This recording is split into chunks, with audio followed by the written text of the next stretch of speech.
Okay, these final slides actually relate to the second part of the introduction to the module, which we didn't actually cover in the class. Now, something we began to look at, that the majority of businesses do actually tend to split up their activities according to the areas of specialism, because some people have got expert skills or knowledge and some people are good at this part of the business. It's much more efficient to do things that way, and that's something we'll be looking at it later on. And the thing is as well, is that one person can't do everything. And the relationship actually builds up in these areas, and we'll be looking at the organisational structure in culture later on in the course. What's really important is that actually a business can create value. So if we think of any business in every organisation, we spoke before that there were different departments. There could be a sales department, there could be a human resources department, there could be a production department, and to create value it's really important to actually see that each one of these areas has the opportunity to try and do that. If everyone could do things better, do things more efficiently, and from a business point of view, to use fewer resources.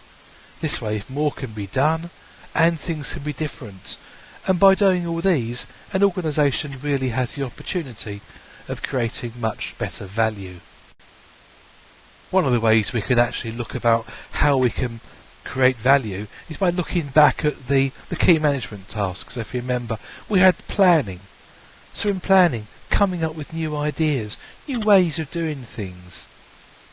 In the organising, making better use of resources. If you're looking at things across the organisation, is there a way they can be used better, can be used more efficiently? In the leading, can we actually inspire more production to do better sales? Can we actually get more out of our workforce? Perhaps it's looking at the way we empower people, the way we motivate them. So actually we can increase our production, increase our sales.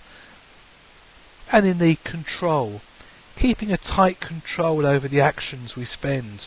Actually, is it possible to look at them and to review and think, actually, this could be done at a greatly reduced cost?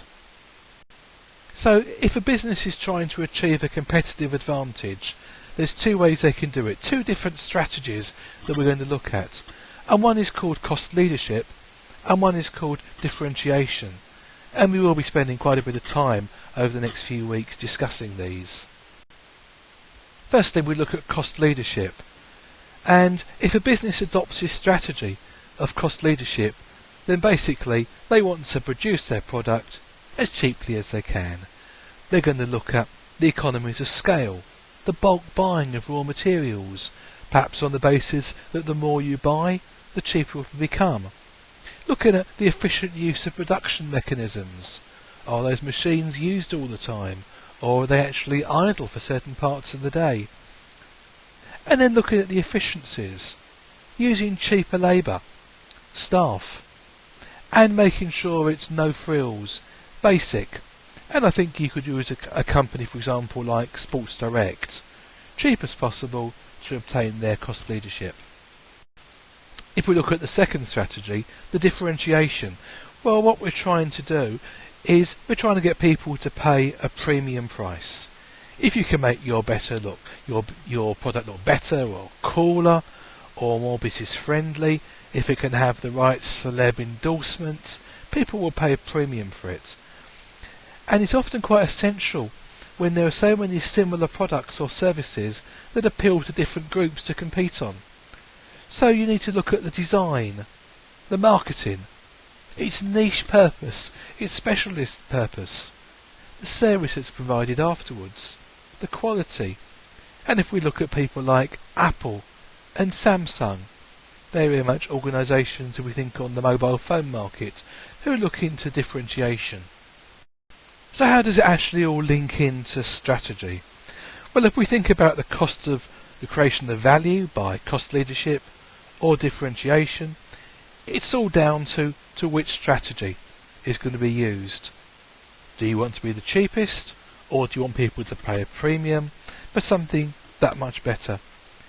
And we've already been thinking today in some depth about the tasks for management, the 4 tasks, and we think about the planning, and that's the determining of the strategy, the organising, the delivery of the strategy, the leading, the motivating people about the strategy, and the controlling, the actual monitoring this strategy.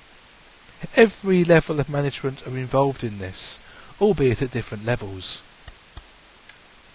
As we discussed earlier, if you're using references in any academic work, it's really important actually you do referencings correctly. And I would very much recommend looking at the Learning Services website pages or going to the library if actually you need assistance by it. But I put some examples here to help you.